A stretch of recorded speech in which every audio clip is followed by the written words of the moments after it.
My stepfather punched the wall, then said, "You'll never be one of us." So I walked into his office that night and took the keys to the car I bought. The next day, he was late to court. Guess who filed the charges? I was 20 years old when he said it, but in that moment, I felt 10 again. We were standing in the kitchen, or, more accurately, I was standing. Greg was pacing, fists still bleeding from drywall dust. My mother sat on a stool between us, frozen, lips trembling like she wanted to say something but didn't dare. Her silence said everything. And for the first time, I realized something I think I'd known for years. I was outnumbered in my own house. Let me back up. My name's Luke. I'm 20. I'm in college. I live at home to save money. Or, at least, that's what I used to tell people. The truth? Greg made sure I couldn't afford to move out. But that's not how the story started. My real dad died when I was 9. Sudden heart attack, mid-conversation. 1 second, he was teaching me how to play guitar. Next second, the neck of the guitar was hitting the floor, and he was face first on the carpet. My mother spiraled. Understandably. And when Greg showed up a year later, it was like someone turned the lights back on in her world. At first, I tried to like him. He was charming, clean-cut, a local prosecutor who could switch from jokes to judge and jury in a heartbeat. I thought he was impressive, and I was desperate for a father figure. He brought me to ball games, took my mom to dinner, talked about family. He even gave me a gold money clip for my 12th birthday and said, "One day, you'll be a man who earns things." But the shift came slowly. Subtle things. He'd make little remarks about how I wasn't like other boys, how my interests were too quiet. When I got a scholarship to a summer creative writing camp, he said, maybe they were looking for a charity case. That was the first time I realized his compliments always had expiration dates. When I turned 16, Greg's son Matt came to live with us full-time. He was 2 years older than me and treated our house like it was his by blood. And Greg? He fed that dynamic. Matt got a used Lexus for his birthday. I got a lecture about financial responsibility and an $80 gas card. Matt crashed his car a month later. Greg bought him another. I was working part-time at a diner after school just to save up for community college. But the final straw wasn't about money. It was about something uglier. Last month, Matt got arrested for drunk driving. First offense, but he'd totaled the car and sideswiped a mailbox. Greg buried it, called in favors, got the charges sealed and blamed bad influence friends. That part didn't shock me. What shocked me was what happened 2 weeks later, when Greg called a family meeting. He wanted me to take the fall. You weren't even there, I said. Greg folded his arms. If it comes up again, it'll look better on you. You're a nobody. He has a record to protect. You don't. My mother looked down at her hands. That night, I said no. Flat out, unapologetic, no. And that's when it happened. The yelling, the pacing, the accusations. And finally, the moment Greg slammed his fist straight into the kitchen wall, a few inches from my face. You're not even mine, he said through gritted teeth. You're just a favor I did for your mother. You'll never be one of us. It hung in the air like a verdict. The silence afterward was so thick you could chew it. My mother looked at him, then at me. Her voice shook when she finally spoke. Luke, maybe it's just best if you stay quiet for now. That was all I needed. I didn't raise my voice. I didn't storm out. I just went to my room, closed the door, and sat at my desk for a full hour, staring at my phone. And then I remembered something. The Audi Greg drove, the one he kept spotless and locked like a trophy, that car is legally mine. Not in theory, not symbolically. Literally.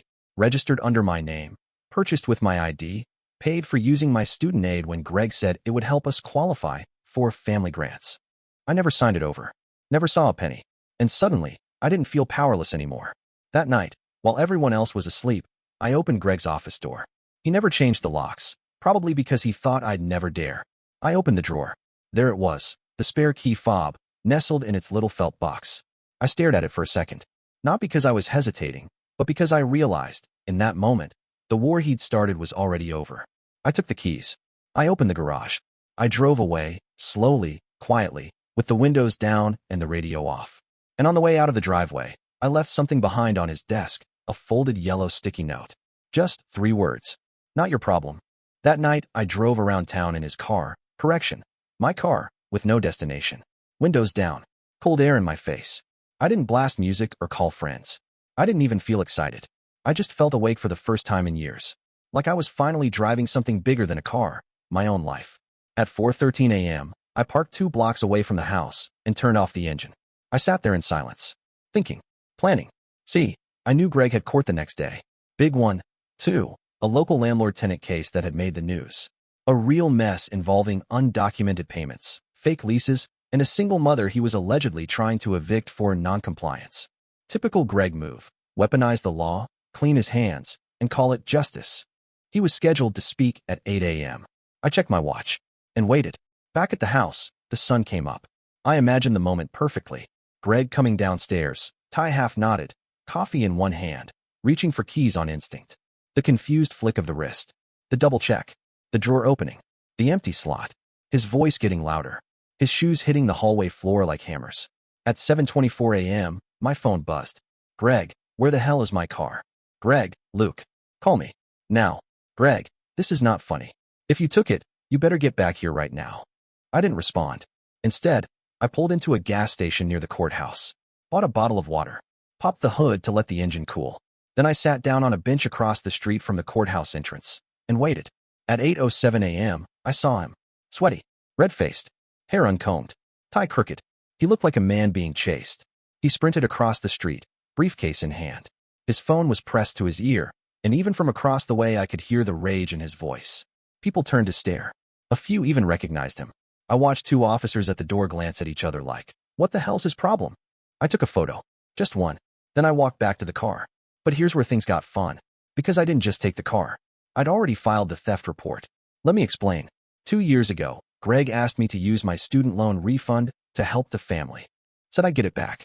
He said if we registered the new Audi in my name, we could get around the higher insurance premiums that came with his history.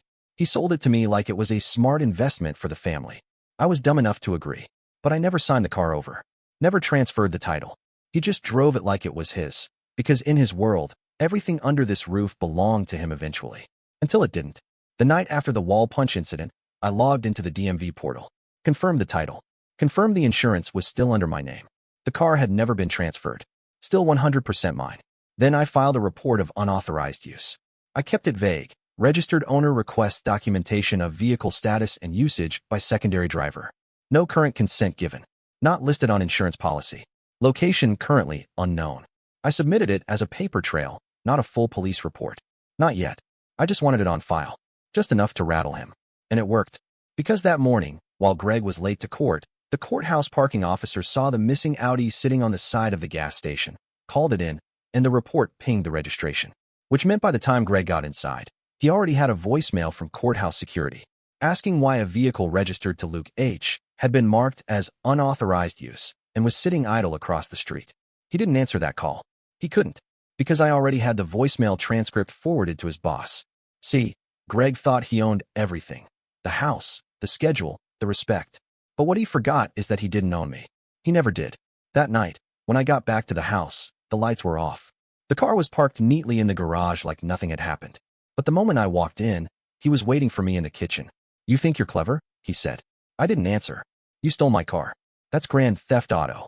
No, I said calmly. That's me taking back property registered in my name. Grand theft implies ownership on your part. His eyes narrowed. You filed something. I know you did. With who? DMV? Insurance? I smiled just slightly. I didn't break anything, I said. I just opened the drawer.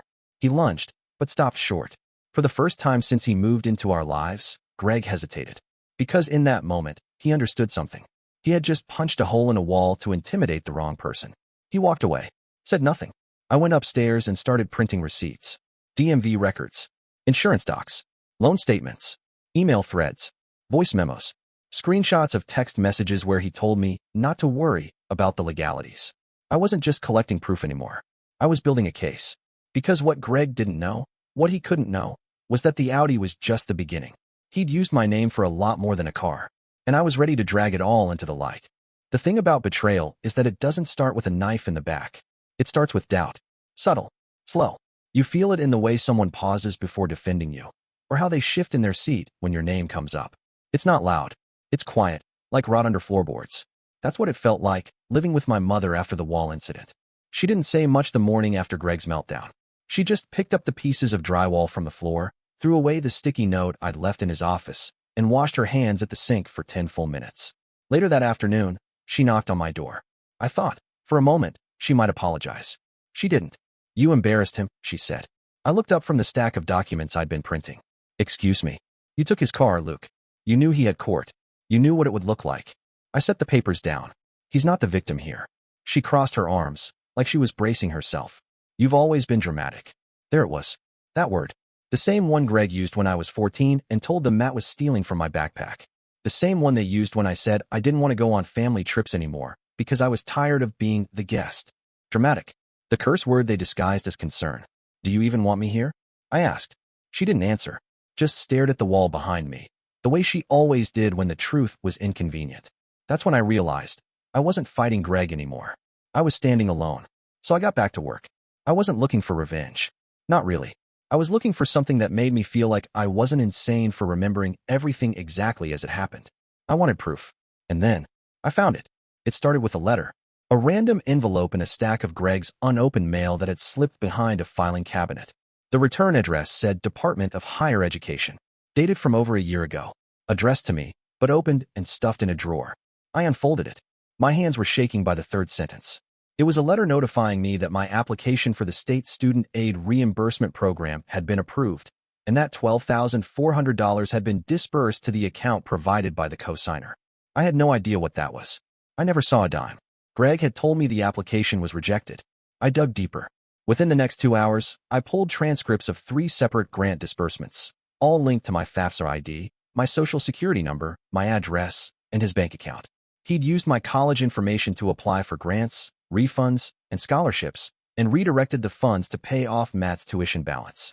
While I was working late nights washing dishes and scraping tips together, Greg was siphoning money from my name, calling it household contributions. The rage didn't hit all at once. It came in cold waves. I didn't sleep that night, again. Instead, I compiled everything. PDF files, emails, FAFSA confirmations, forged consent forms with digital signatures I never gave. I put them all into a secure folder on a cloud drive. Gave a copy to my friend Jordan, a law student who'd interned at an education law nonprofit the summer prior. His exact words after reviewing the folder? Jesus Christ. He's cooked. I asked him what I could do. I expected him to say, nothing. I expected red tape. Instead, he grinned. File a fraud complaint. The Student Legal Defense Fund takes these cases. If you want, I'll connect you. The ball started rolling. But I didn't tell anyone at home. Not yet. I wanted to see how far Greg would go. And it didn't take long. 2 days later, I came downstairs and found my laptop missing. Gone from my desk. My hard drive too. My backpack had been unzipped and repacked. The quiet signature of someone who thought they were smarter than me. I walked into the kitchen. Greg was making coffee like he owned the oxygen in the room. Looking for something? He asked. Yeah, my computer. He shrugged. Maybe you left it at class. I haven't been on campus all week. He turned around. Then maybe someone else took it. I stared at him. I could see the pride in his eyes. The smug curve of his mouth. He thought he'd beaten me again. So I smiled. And I said, that's okay. Jordan has the only copies now anyway. That wiped the grin off his face. He stared. What copies? I didn't answer. I just turned around and left. That night, my mother barged into my room. Greg says you're threatening him. I blinked. What? He says you're blackmailing him. That you stole his files. That you're acting paranoid. I looked at her. This woman who used to sing to me when I was sick, who held my hand when my dad died, who told me I was her anchor during the darkest year of her life. And she was looking at me like I was the stranger. Do you really believe him? I asked. She took a shaky breath. I think you need help, she whispered. You've been unstable. This isn't normal behavior. There it was again. That word. Unstable. Not betrayed. Not used. Not abused. Just unstable. I let her finish. Then I opened my desk drawer and handed her a folder. Inside, printed copies of every single piece of financial documentation I'd uncovered, with her own name as a cosigner on at least 2 of the forged forms. She flipped through the pages. Her hands started shaking.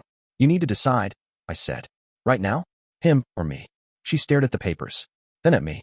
And after everything, after all the lies, the money, the favoritism, the years of being a second-class kid in my own home, she left the folder on my bed and walked out without a word, not even a glance back.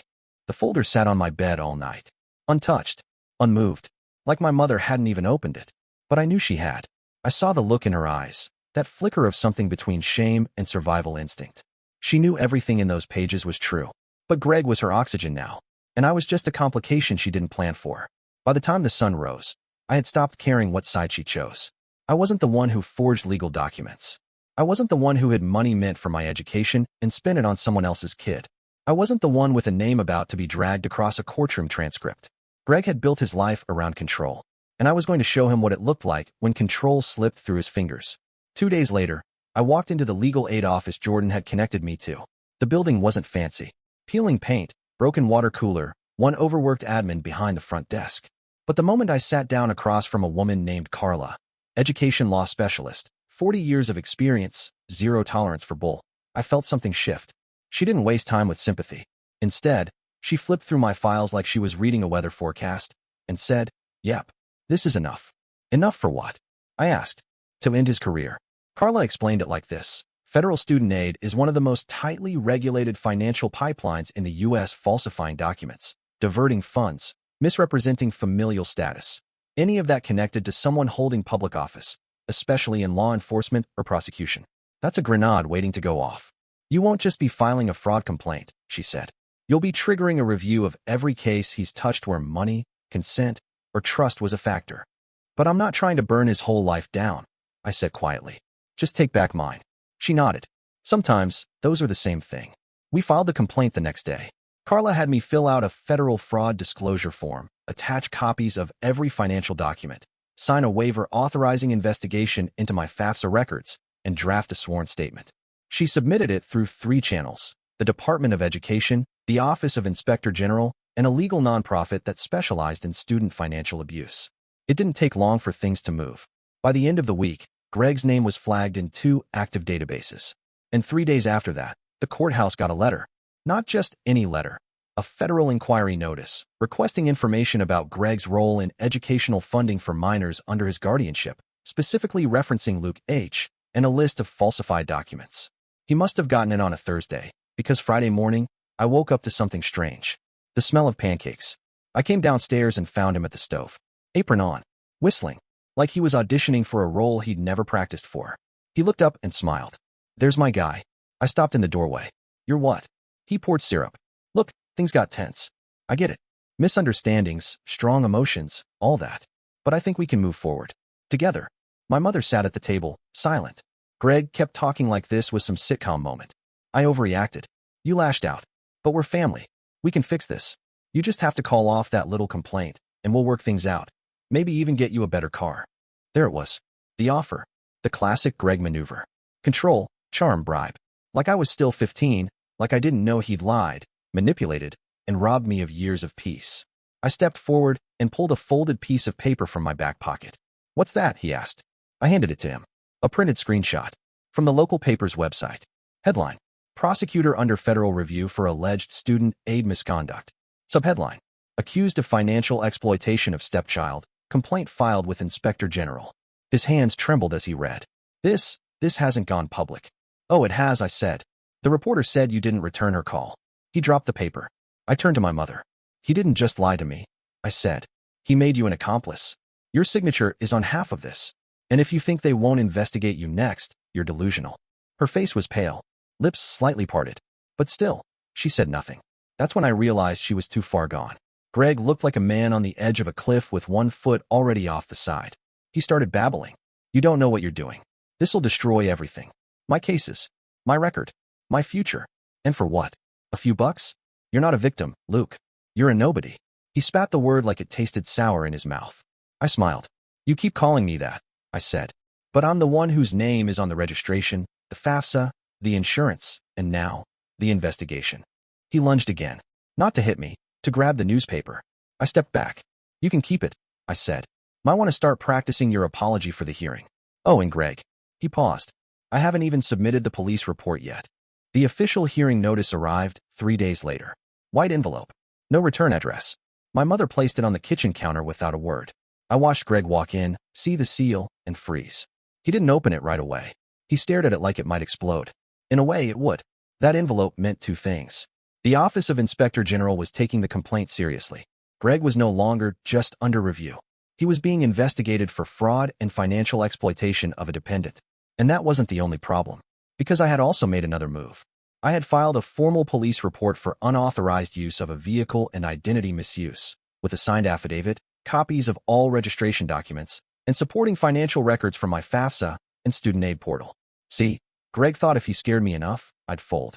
He thought I'd back down once I saw the heat building. But he never understood that for people like me, people who've already lost everything once, fear is just background noise. Monday morning, I showed up at the courthouse with Carla. Not for trial. For delivery. Greg had a 9 a.m. meeting with 2 junior prosecutors. He didn't know I'd be there. Didn't know I was the one who had requested public delivery of the court summons. Carla and I waited in the reception lobby. I wore a plain blue hoodie and jeans. Nothing dramatic. No speeches. Just a man showing up to put a mirror in front of someone who spent years pretending no one could touch him. At 9:06 a.m., Greg walked into the building. His gait slowed when he saw me. He opened his mouth, maybe to argue, maybe to threaten, but that's when the clerk from the civil division walked out from behind the security door, holding a white folder. She didn't hesitate. Walked right up. Asked for his name. Gregory T., he said, cautious. She confirmed his badge number. Then she handed him the packet. Consider yourself served. It echoed in the hallway like a dropped plate. I turned. Didn't look back. Later that afternoon, my phone buzzed. Voicemail. It was Greg's voice, low and brittle. You win, all right? You made your point. You want money? You want a payout? We can settle. Quietly. This doesn't have to go any further. You don't want to be the guy who destroys a career over a misunderstanding. Just call me. I played it twice. Saved the audio. Labeled it attempted coercion. It wasn't the first voicemail. By the end of the week, I had 4. All with different tones. Angry, begging, manipulative.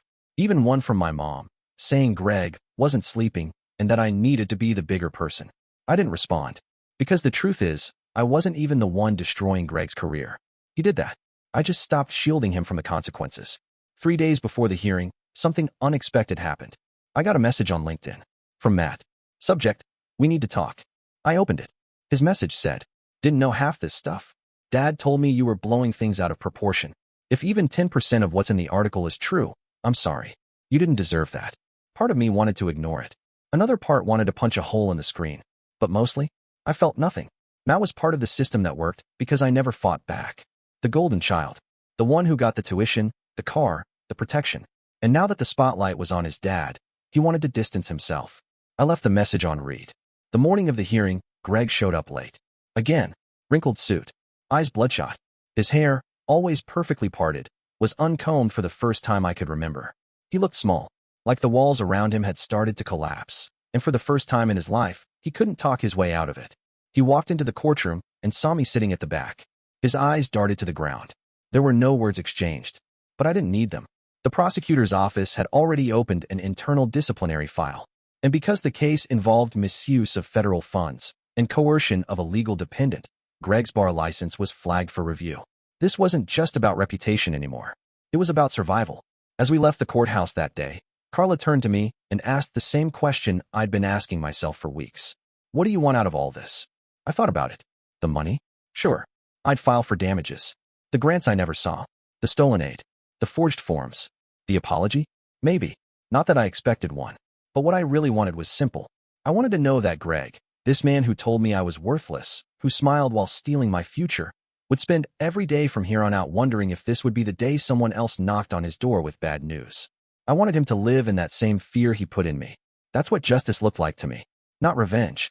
Just balance. Greg didn't break like a man in handcuffs. He unraveled like someone who thought the rules would never apply to him. Until they did. The disciplinary board launched a full review. His office suspended him. Quietly, without the front-page drama he feared. But everyone in the courthouse knew. Whispers followed him into elevators and hearings. Former allies stopped returning his calls. Then he showed up at my apartment. Not angry, desperate. He handed me a cashier's check. 10 grand. Call off the complaint, he said. Nobody wins if this goes to court. I handed it back. You called me a nobody, I said. Turns out, that's why I could beat you. He didn't argue. He didn't threaten. He just stood there, like someone who'd finally realized they weren't the smartest person in the room. And then I closed the door. Weeks later, I got the letter. Greg had resigned from the prosecutor's office. The official reason? Personal matters. Unofficially, he'd been buried under fraud complaints, disbarment proceedings, and a full restitution agreement. $18,700 to be repaid in full. I moved out the same week. Left one thing behind. A folded newspaper under the front mat, with a note that read, he called me a nobody. Turns out that was the only thing he got right. Now, I've got my name back. And Greg? He lost the only thing he truly cared about. Power. And that's the story. If you're still here, that means you're one of us. So go ahead, hit that subscribe button. I drop new chaos every single day, and trust me, tomorrow's story, it's even worse than this one.